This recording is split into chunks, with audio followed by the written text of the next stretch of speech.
성경 말씀 로마서 3장 1절에서 12절입니다. 그런즉 유대인의 나음이 무엇이며 할례의 유익이 무엇이냐. 범사에 많으니 우선은 그들이 하나님의 말씀을 맡았음이니라. 어떤 자들이 믿지 아니하였으면 어찌하리요. 그 믿지 아니함이 하나님의 미쁘심을 피하겠느냐. 그럴 수 없느니라. 사람은 다 거짓되되 오직 하나님은 참되시다 할지어다. 기록된 바 주께서 주의 말씀에 의롭다함을 얻으시고 판단받으실 때 이기려 하시리라 함과 같으니라. 그러나 우리 불의가 하나님의 의를 드러나게 하면 무슨 말하리요. 내가 사람의 말하는 대로 말하노니 진노를 내리시는 하나님이 불의하시냐. 결코 그렇지 아니하니라. 만일 그리하면 하나님께서 어찌 세상을 심판하시리요. 그러나 나의 거짓말로 하나님의 참되심이 더 풍성하여 그의 영광이 되었다면 어찌 내가 죄인처럼 심판을 받으리요. 또는 그러면 선을 이루기 위하여 악을 행하지 하지 않겠느냐. 어떤 이들이 이렇게 비방하여 우리가 이런 말을 한다고 하니 그들은 정죄받는 것이 마땅하니라. 그러면 어떠하냐. 우리는 나으냐. 결코 아니라. 유대인이나 헬라인이나 다 죄 아래 있다고 우리가 이미 선언하였느니라. 기록된 바 의인은 없나니 하나도 없으며 깨닫는 자도 없고 하나님을 찾는 자도 없고 다 치우쳐 함께 무익하게 되고 선을 행하는 자는 없나니 하나도 없도다. 아멘. 사도 바울은 로마서 1장에서 이방인의 죄, 로마서 2장에서 유대인의 죄, 그래서 오늘 로마서 3장에서는 모든 사람이 죄인이다 라는 것을 말씀하고 있습니다. 자, 로마서 3장 23절 우리가 잘 아는 말씀인데 모든 사람이 죄를 범하였으니 하나님의 영광이 이르지 못하더니 그랬습니다. 그리고 오늘 결론적으로 로마서 3장 10절 의인은 없나니 하나도 없으며 그랬습니다. 자, 이렇게 말을 했을 때 세상 사람들 중에 이거를 받아들이지 못하는 것이 있습니다. 왜냐하면 우리가 이 세상에 보면요, 법 없이도 사는 사람이 있습니다. 그리고 또 우리가 교회 안에서도 보면 정말 은혜스럽게 믿음으로 사는 사람들이 있습니다. 우리가 그런 사람을 향해서 의인은 하나도 없다. 모든 사람은 죄인이다. 이렇게 이야기를 했을 때 우리가 그런 부분에 대해서 수긍이 잘 안 될 수가 있습니다. 그런데 오늘 사도 바울이 말하는 것은 어떤 것을 말하는 거냐 하면 바로 이 부분입니다. 로마서 1장에서 이제 첫 번째로 그것이 나와 있는데 로마서 1장 28절에 보면 또한 그들이 마음에 하나님 두기를 싫어하며 그랬습니다. 하나님을 마음에 두기를 싫어하는 것이 곧 무엇이냐? 그것이 죄다 그 말입니다. 그러니까 세상은 무엇을 가지고 죄라고 하냐면 죄의 열매. 그러니까 죄의 결과물이 나오잖아요. 도둑질을 했다, 거짓말을 했다. 이렇게 했을 때 어떤 결과와 어떤 과정이 있었을 때 우리는 그것을 죄라고 인정합니다. 그런 것이 없는 사람한테는 나는 죄가 없다. 이렇게 이야기를 하거든요. 그러나 성경은 무엇을 죄라고 하냐면 그 마음속에 하나님이 없는 것을 죄다. 이렇게 이야기를 합니다. 그러니까 이 세상에서는 죄가 아니죠. 그거는 세상에서 죄는 법을 어겼다든지 어떤 윤리나 도덕에서 벗어났다든지 남에게 피해를 줬다든지 그렇게 했을 때 우리가 그것을 죄라고 인정을 합니다. 그러나 하나님은 오늘 로마서를 통해서 표현한 것처럼 그 마음에 하나님이 없는 것을 죄. 즉, 이 말은 무슨 말과 같냐면 하나님을 믿지 않는 것이 가장 기본이 되고 근본이 되는 가장 큰 죄다. 이렇게 이야기를 하고 있습니다. 자, 오늘 저와 여러분이 예수 믿는 우리는 다 죄인이라는 것을 인정을 합니다. 그래서 우리는 기도할 때마다 내가 죄인입니다. 이렇게 고백을 합니다. 예수 믿는 사람들 중에요. 내가 죄인이라고 죄인이 아니다라고 고백한 사람은 한 사람도 없습니다.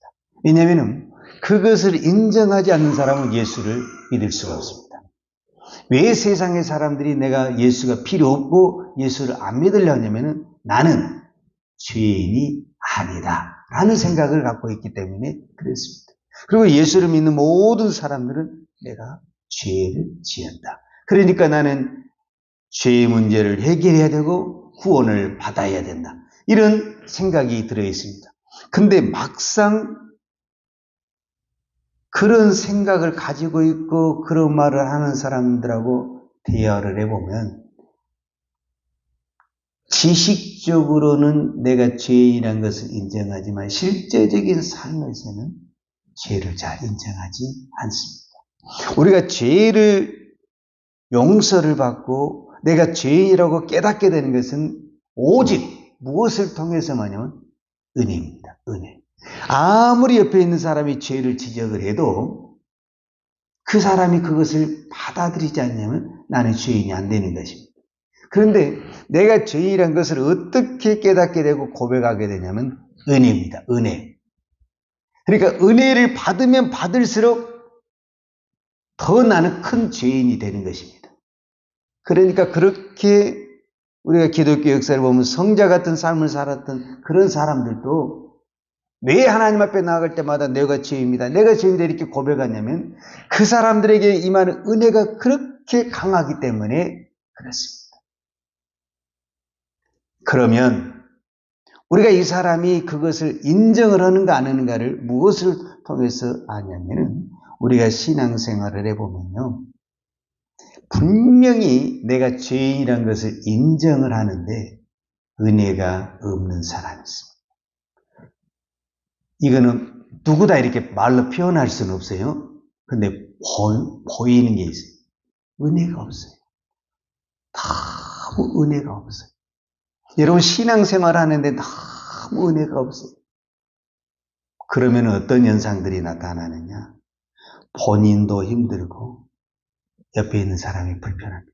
따지기를 좋아하고 은혜가 없기 때문에 그렇습니다. 남을 판단하기를 좋아하고 이건 왜 그러냐? 내 안에 은혜가 없기 때문에 그렇습니다. 여러분 누구를 보면하냐? 나를 보면합니다. 내 안에 은혜가 넘치잖아요. 웬만한 거 가지고 난 따집니다. 그냥 내가 은혜가 부족해서 그렇지. 내가 은혜가 부족해서 그렇지 하면서 이게 넘어가게 돼 있거든요. 근데 내 안에 은혜가 충만하지 않잖아요. 자꾸 눈에 거슬리는 것들이 많이 보이게 되고 드러나게 되고 말을 하게 돼 있습니다. 바로 이겁니다. 내가 은혜로 죄를 깨달았다면 날마다 내 안에 은혜가 넘쳐야 되는 것입니다. 그런데 문제는 뭐냐면은 내가 이론으로 알고 있는 이 죄의 의식은 나를 은혜로 충만하지를 못하게 된다라는 것입니다. 그래서 오늘 또 우리는 날마다 하나님의 은혜를 사모해야 되고 하나님의 은혜를 구해야 됩니다. 우리가 신앙생활을 은혜스럽게 하는 비결은 다른 게 없습니다. 하나님의 은혜를 부어줘야 됩니다. 그래야만이 내가 은혜스럽게 말도 할 수 있고 은혜스럽게 기도도 할 수 있고 다른 사람을 봐도 은혜롭게 보게 돼 있습니다. 내가 은혜가 있으면요 그렇게 허물이 많은 사람도 내가 포용하지 못해서 그래, 내가 사랑하지 못 이렇게 말이 나오게 돼 있습니다. 근데 내게 은혜가 떨어지면 왜 저러지? 왜 저 사람은 저러지? 따지게 되고 지적하게 되는 것을 볼 수가 있습니다. 오늘 성경에 이 죄의 근본의 문제를 가지고 이야기를 했을 때 왜 모든 사람이 죄인이고 의인이 없나니 하나도 없다고 말을 했느냐? 이것은 결국은 원죄에 대한 이야기를 하고 있는 것입니다. 즉 세상의 사람들은 내가 도둑질을 했기 때문에 죄를 지었기 때문에 죄인이라고 하는 것입니다. 그러나 성경은 그렇게 말하지 않냐고 죄인이기 때문에 죄를 지은 것입니다. 그 말이 그 말 같지만 다릅니다. 세상은 죄를 짓기 전까지는 죄인이라는 단어를 쓰지를 않습니다. 그래서 자기가 죄가 없다고 생각을 하는 것입니다. 그러나 성경은 그 사람이 죄를 지었든 안 지었든 원래가 죄인이기 때문에, 태어날 때부터가 죄인이기 때문에 죄를 지을 수밖에 없다라고 이야기를 하는 것입니다. 자, 아담과 하와가 선악과를 따먹었다고 그러잖아요. 선악을 알게 하는 열매를 따먹었다고. 우리는 그 선악을 알게 하는 열매를 따먹었기 때문에 죄를 지었다, 이렇게 생각을 하잖아요. 그런데 성경은 어떻게 이야기를 하냐면은 오늘 로마서 1장 28절에 또한 그들이 마음에 하나님 두기를 싫어하며 그랬거든요. 그 말은 무슨 말이냐면 아담과 하와가 선악과를 따먹을 때 그 따먹기 이전에 죄를 지은 것이 있는데 그 죄가 뭐냐면은 하나님을 내 안에서 쫓아내는 것입니다. 그것이 바로 선악과를 따먹는 죄의 열매를 만들어냈다라는 것입니다. 그러니까 오늘 우리의 죄는 뭐냐면은 내 안에 있는 하나님을 쫓아내는 것입니다. 내 안에 있는 하나님을 쫓아내니까 아담과 하와가 에덴의 동산에서 쫓겨남을 방하는 것입니다. 그러니까 내 안에 있는 하나님을 쫓아내는 그 사람은 하나님의 나라에 들어갈 수가 없는 것입니다. 하나님을 자기가 쫓아내죠. 하나님이 아담과 하와를 쫓아낸 게 아니에요. 아담과 하와가 하나님을 쫓아낸 거예요. 그래서 에덴의 동산에서 쫓겨나게 되는 거예요. 이 원리로 우리가 죄를 풀어야만이 죄의 문제를 해결할 수가 있는 거죠. 그러니까 세상의 사람들은 다 보세요. 내 안에 하나님을 쫓아냈다. 그러면 이 마음 안에도 결국은 하나의 나라가 있거든요. 이 마음이라는 것이 우주보다도 넘는 것입니다. 우주를 품을 수 있는 것이 이 마음인 거예요, 사실. 눈에 보기에는 보이지 않는 것 같고 작은 것 같지만은 실제적으로는 이 세상을 다 품을 수 있는 것이 마음 아닙니까? 이 마음에 한 나라가 있는데 이 나라를 다스리는 분이 하나님입니다. 하나님. 그런데 이 하나님을 쫓아내버렸으니 이 다스리는 왕이 그럼 누가 되겠느냐? 내가 왕이 되는 것입니다. 결국은 누가 왕이 되는 거냐? 내가 왕이 되고 내가 하나님이 되고 내가 신이 되는 것입니다. 사람들이 하나님을 믿기를 싫어합니다. 그것은 하나님이 내게 왕이 되는 것을 싫어합니다. 근데 그것이 예수를 알면 저 밖에 있는 사람들에게만 일어나는 현상이 아니라 오늘 예수를 믿는 우리에게도 날마다 그것이 우리에게 시험으로, 유혹으로 찾아온다는 것입니다. 왜 그러느냐? 왜 하나님을 자꾸 내 안에서 쫓아내려고 하느냐? 이유는 딱 하나입니다. 하나님이 내 안에 있으면 내 마음대로 안 돼. 내 마음대로. 우리 인간은 내 마음대로 하고 싶어 하는 욕구가 있습니다. 결국 내 마음대로 하겠다는 것은 무엇입니까? 내가 왕이 되고 내가 신이 되겠다라는 것과 같습니다. 이제 그 다음부터서는 자기 마음대로 하는 것입니다. 그러니까 그 다음에 죄의 열매는 별별의 것이 다 나온다 할지라도 별로 중요하지 않습니다.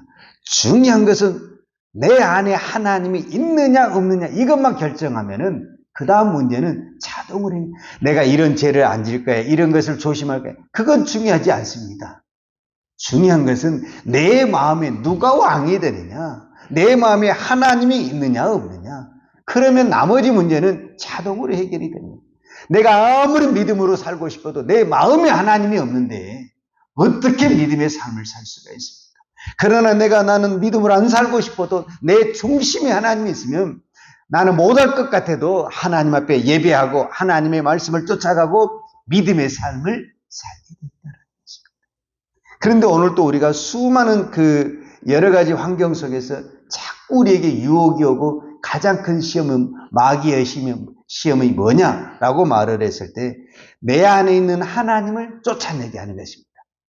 마귀는 내 안에 있는 하나님을 쫓아내야만이 마귀가 우리를 잡고 자기 마음대로 움직일 수가 있습니다. 근데 내 안에 하나님이 탁 중심을 잡고 있으니까 마귀가 건들 수가 없는 거예요. 나를 무서워서 건들지 못하는 것이 아니라 내 안에 하나님이 계시기 때문에 그렇습니다. 그러니까 먼저 아담과 하와 안에 하나님이 있습니다. 하나님의 형상이 있고 하나님이 있습니다. 근데 그거를 딱 빼내는 겁니다. 그러니까 그다음부터서는 선악과도 따먹고 자기들 마음대로 하는 것입니다. 왜? 내 안에 하나님을 딱 빼버리니까 그때부터는 누구의 말을 듣게 되냐면은 마귀의 말을 듣게 돼 있습니다. 오늘도 세상은 믿지 않는 모든 사람들은 나에게 친절하게 하는 것 같고 나를 도와주는 것 같지만은 조심해야 될 것이 무엇이냐면 내 안에 하나님을 쫓아내려고 하는 것입니다. 우리가 그런 유혹에 또 그런 시험에 쉽게 넘어가서는 안 됩니다. 그래서 우리가 정신을 바짝 차리고 저 말이 무엇인가? 내 안에 하나님을 쫓아낸다. 그러면 그것이 무엇이냐라고 말을 했을 때 오늘 본문에서 3장 본문에서는 뭐라고 하냐면은 2절에 유대인들에게 하나님 주신 축복 중에 하나가 뭐냐면은 하나님의 말씀, 율법을 주었다. 그렇게 말을 했습니다. 오늘 저와 여러분에게 가장 큰 축복은 하나님의 말씀을 주었다라는 것입니다. 근데 많은 사람들이 하나님의 말씀을 사모하지 않습니다. 여러분, 하나님을 내 안에 둔다라는 것은 하나님의 말씀을 내 안에 두는 것과 같은 것입니다. 근데 내 안에 하나님의 말씀을 싫어하는 거예요. 하나님 말씀을 듣는 것도 싫어하고 하나님의 말씀을 배우는 것도 싫어하고 하나님의 말씀을 읽는 것도 싫어하고 그러고 나는 믿음으로 살겠다는 거예요. 그럴 수가 없는 거예요. 그럴 수가.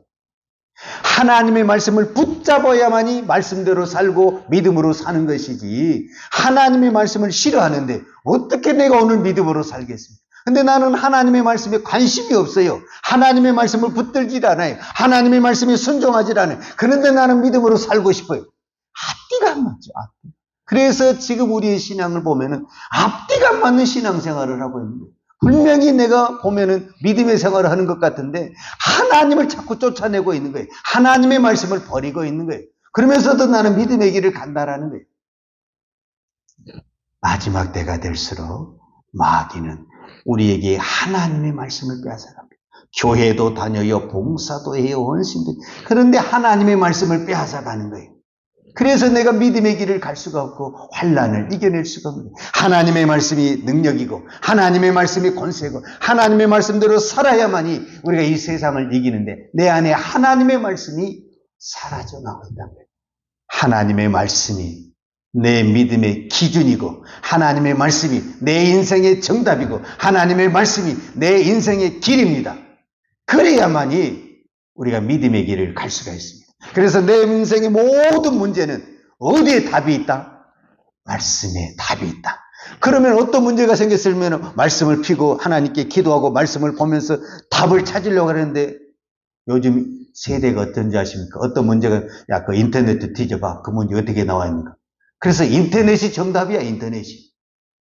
그러니 그 사람이 어떻게 기준이 인터넷인데 말씀으로 살겠냐 그 말이에요. 우리의 기준이 하나님의 말씀이야지. 무슨 문제가 있든 하나님의 말씀을 찾아봐. 하나님의 말씀이 뭐라고 했는가?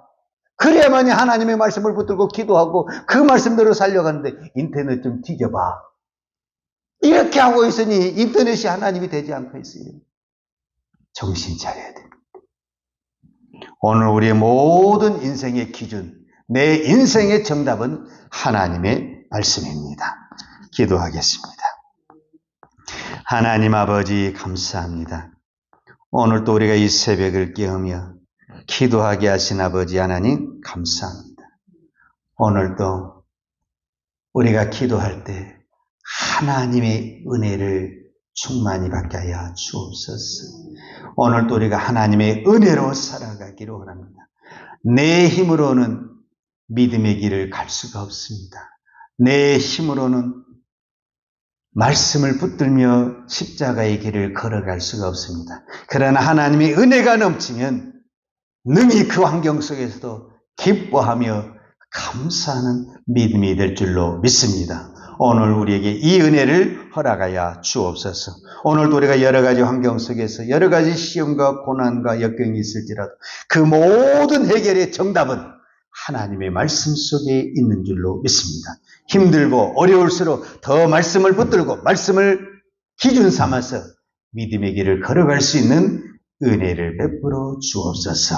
그래서 이 말씀이 내 인생의 정답이 되게 하시며 내 인생의 길이 되게 하시며 내 인생의 모든 해답이 말씀 안에 있게 하여 주옵소서.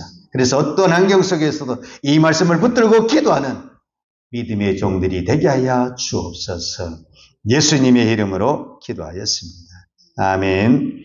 유하는 내게 복을 주시고 너를 지키시기를 원하며 유하는 그 얼굴을 내게 비추사 은혜 베푸시기를 원하며 유하는 그 얼굴을 내게로 향하여 드사 평강 주시기를 원하노라.